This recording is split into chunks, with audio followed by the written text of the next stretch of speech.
Bienvenue sur Africa 24 dans cette nouvelle édition de l'Africa Tonight. Voici les titres de l'actualité. L'Afrique se propose pour une médiation. Une délégation de dirigeants africains devrait bientôt se rendre à Kiev et à Moscou. Leur mission, tenter de trouver une solution diplomatique à la guerre qui sévit en Europe de l'Est depuis février 2022. Très attendu sur l'exécution du chronogramme électoral, le gouvernement guinéen de transition joue la carte de la transparence. Une rencontre a été organisée avec un groupe de diplomates accrédités. Objectif affiché, tenter de rassurer les partenaires et surtout la CEDEAO. Et nous ferons le point sur les affiches des demi-finales de la Ligue des champions de la CAF. Al-Ahly et ES Tunis jouent ce vendredi. Mamelodi Sundowns affrontera le Wydad AC samedi. Mais tout d'abord, au Soudan, l'accord signé il y a une semaine entre belligérants pour la protection des civils et l'ouverture de couloirs permettant l'acheminement de l'aide humanitaire semble bien loin. De nouveaux affrontements ont éclaté ce jeudi à Khartoum et à Omdurman entre l'armée régulière du général Abdel Fattah al-Burhan et les paramilitaires du général Hemeti. Et tout cela alors que se poursuivent parallèlement les pourparlers entre les deux camps en Arabie Saoudite. Rappelons que depuis le 15 avril dernier, cette guerre pour le pouvoir a fait plus de 800 morts selon le syndicat des médecins soudanais et près de 3500 blessés. L'Afrique tente de jouer sa propre partition dans la guerre qui sévit en Europe de l'Est. Une délégation composée de 6 dirigeants africains doit se rendre à Kiev et à Moscou avant la fin du mois de juin. Leur mission, tenter de trouver une solution dans le conflit qui oppose la Russie à l'Ukraine depuis février 2022. Une initiative motivée par la position de non-alignement prônée par plusieurs États africains depuis le début de l'offensive russe en Ukraine, un sujet de Marcel Kouassi.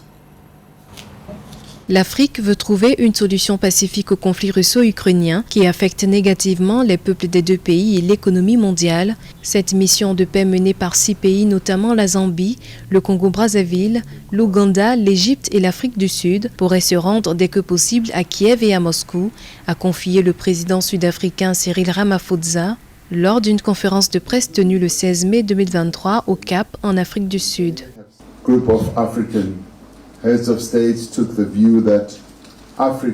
Un groupe de chefs d'État a estimé que l'Afrique devrait proposer une initiative de paix qui pourrait contribuer à la solution de ce conflit, facilitée par la Fondation Brazzaville. Nous avons pu avoir des discussions de principe lors de nos échanges. Nos efforts pour une résolution pacifique du conflit dévastateur en Ukraine, son coût en vie humaine et l'impact sur le continent africain. Selon le président sud-africain, les présidents russes et ukrainiens ont accepté de recevoir la mission de paix.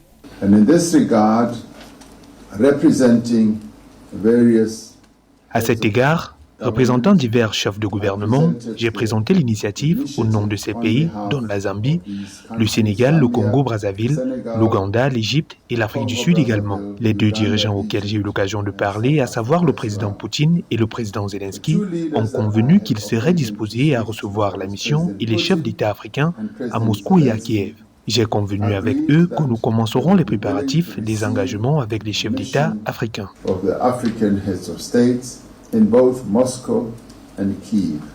À noter qu'en juin 2022, le président sénégalais Macky Sall, alors président en exercice de l'Union africaine, s'était entretenu avec son homologue russe Vladimir Poutine à Sotchi en Russie pour une accalmie et la libération des stocks de céréales et de fertilisants au profit des pays africains. Le président bissau-guinéen Umaro Sissoko Embalo, président de la Communauté économique des États de l'Afrique de l'Ouest, s'était également rendu à Kiev et à Moscou en octobre 2022 pour une médiation africaine entre les deux parties. L'Afrique, qui entend jouer sa partition dans les affaires internationales, relance ses initiatives de paix, cette fois à travers cette mission annoncée de 6 États. Également dans l'actualité, au Sénégal, la comparution devant la justice de l'opposant Ousmane Sonko continue d'être source de tension. La ville de Ziguinchor, où le leader du PASTEF est maire, est le théâtre d'affrontements autour de son procès pour viol. Les 15 et 16 mai, des affrontements ont eu lieu entre jeunes supporters d'Ousmane Sonko et forces de l'ordre. Les autorités ont donc décidé de suspendre pendant près d'une semaine une école de cette ville. Le procès initialement prévu le 16 mai à Dakar a été reporté au 23 mai. Selon les médias locaux, au moins 3 personnes sont décédées dans cette nouvelle série de manifestations liées au procès du candidat déclaré à l'élection présidentielle de 2024. Rappelons qu'il est accusé d'agression sexuelle lors d'une séance de massage par une employée du salon Sweet Beauty, déjà condamnée à 6 mois de prison en appel dans un procès pour diffamation. Ousmane Sonko pourrait voir être menacé son éligibilité à la présidentielle de 2024.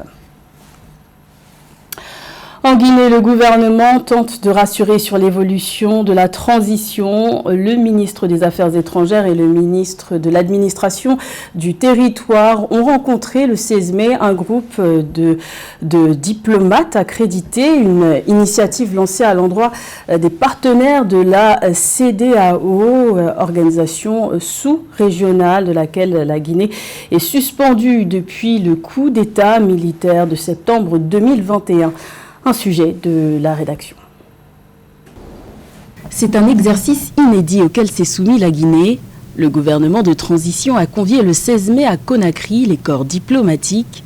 Objectif affiché, tenter de rassurer les partenaires de la communauté économique des États de l'Afrique de l'Ouest sur l'état d'avancée du chronogramme de la transition guinéenne étendu sur 24 mois.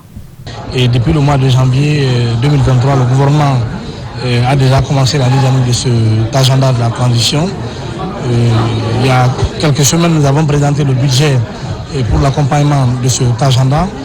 Et depuis la présentation de ce budget jusqu'à date, vous avez des partenaires des pays amis, des institutions internationales qui ont déjà commencé à se manifester pour accompagner de façon financière la mise en œuvre de ce chronogramme. Ce sont des partenaires qui nous soutiennent, qui soutiennent la Guinée, qui soutiennent la transition guinéenne. Il est donc normal qu'ils soient informés de l'évolution de la transition. Donc c'était ça le but de cette initiative. Et c'est ça, nous allons la multiplier.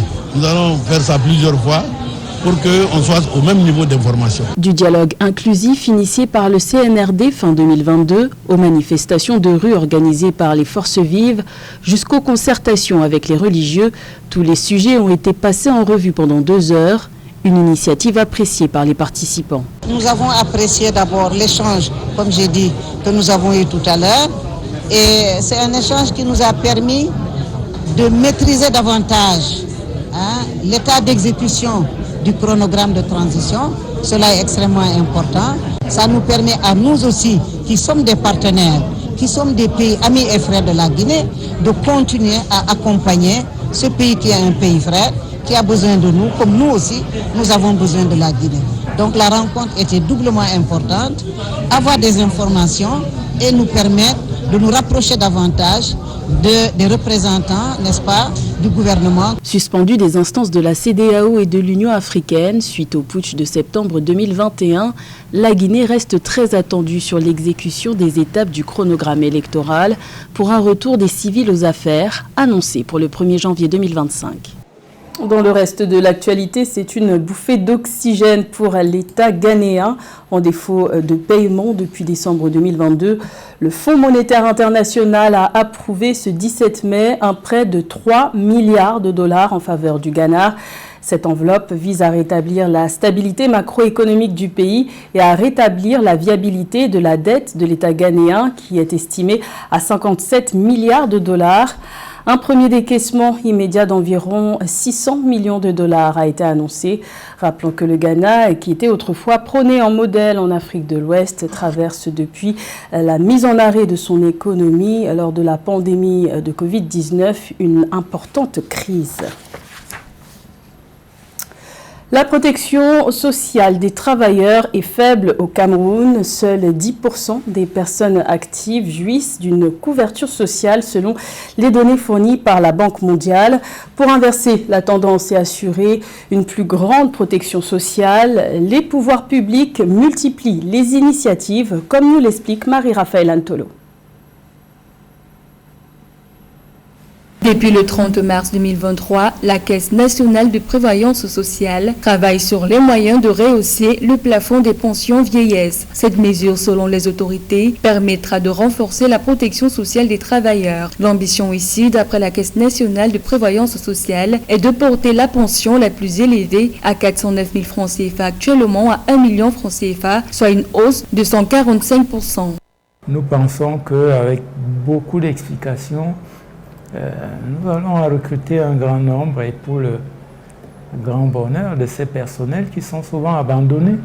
Vous savez, c'est un métier parmi l'un des plus difficiles. De s'occuper de tout ça, ils sont exposés à des accidents domestiques. Et parfois, à un certain âge, on ne peut plus travailler. Et qu'est-ce qu'on fait quand on n'a plus le salaire? Il faut avoir une pension de retraite. Et lorsqu'ils ont un accident du travail, comme il en survient généralement, la CNPS peut les couvrir. Lorsqu'ils ont des enfants, la CNPS peut payer les prestations familiales.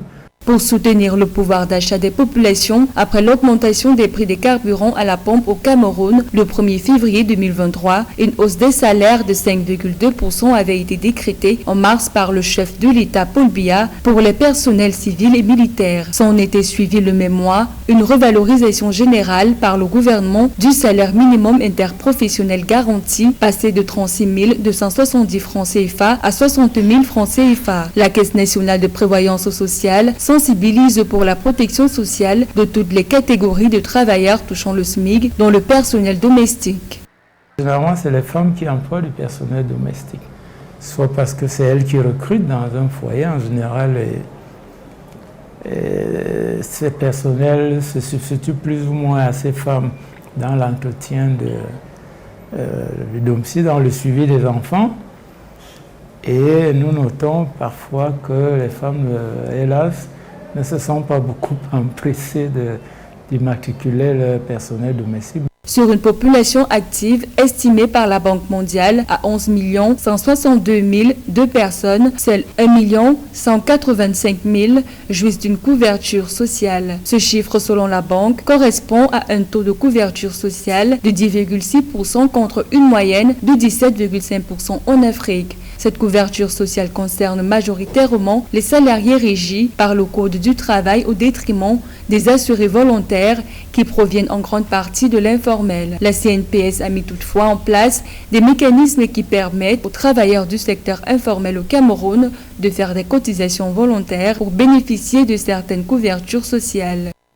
Demi-finale retour de la Ligue des champions de la CAF, c'est 19 et 20 mai. Après une victoire 3-0 à domicile face à l'ES Tunis au match aller, le club égyptien Al-Ahly a pris une bonne option pour la finale. En revanche, le suspense demeure entre le Mamelodi Sundowns et le Wydad AC après un score nul et vierge lors du match aller. Le point sur ces demi-finales avec José Douglas. Les Égyptiens d'Al-Ahly accueillent ce vendredi 19 mai les Tunisiens de l'Est Tunis et les Marocains de Wydad, volontaires sud-africaines, retrouver Mamelodi Sundowns ce samedi 20 mai pour les demi-finales retour de la Ligue des champions. D'abord, l'entraîneur d'Espérance de Tunis, Nabil Mahloul, qui a été obligé de démissionner de son poste après la lourde défaite 3-0 concédée à l'aller et à domicile face à Al-Ahly. Dans l'intérêt de mon équipe, j'ai décidé de me retirer et de démissionner devant le président du club. Je comprends la tristesse et la déception des supporters de l'Espérance après cette défaite difficile. Et je m'excuse auprès de tout le public de ne pas avoir pu apporter de la joie dans leur cœur. Le Wydad Casablanca a été contraint à un nul vierge au match aller face à l'équipe sud-africaine de Mamelodi Sundowns. L'entraîneur du club marocain a été piégé par le système mis en place par les Sud-Africains. Sur le plan offensif, on n'a pas trouvé de l'espace pour créer un vrai danger. C'est un adversaire qui a travaillé pendant des semaines, des mois. C'est une structure qui est très bien en bloc. qui est très bien organisée, avec une maturité et surtout des qualités techniques qui leur permettent de mettre sous pression. Le Wydad espère arracher la qualification au Loftus Versfeld Stadium de Pretoria, mais ce sera compliqué. L'entraîneur principal des Mamelodi Sundowns, Boulani Mokoena, s'est montré élogieux envers ses joueurs. Je suis fier de ces joueurs pour leur performance courageuse dans des circonstances très difficiles. Ils ont fait preuve d'un rythme de travail et d'une discipline tactique incroyable, ainsi que d'une capacité d'adaptation à une situation difficile. Ces joueurs méritent d'être félicités car ils ont été fantastiques. En cas de succès, les Sundowns accéderont à leur première finale depuis qu'ils ont remporté la compétition 2016. Quant au Wydad, une qualification lui permettrait de disputer une deuxième finale consécutive. Du football encore avec la finale de la Coupe d'Afrique des Nations U17 qui se tient ce vendredi 19 mai en Algérie. Un duel de félins au sommet puisque les lionceaux de la Teranga affronteront ceux de l'Atlas. Selon les spécialistes, cette rencontre historique entre le Sénégal et le Maroc en phase finale illustre la politique sportive menée depuis quelques années par ces deux nations de mettre un point d'honneur à la formation des jeunes talents. C'était le journal de la rédaction. Merci de l'avoir suivi. L'information continue sur Africa 24.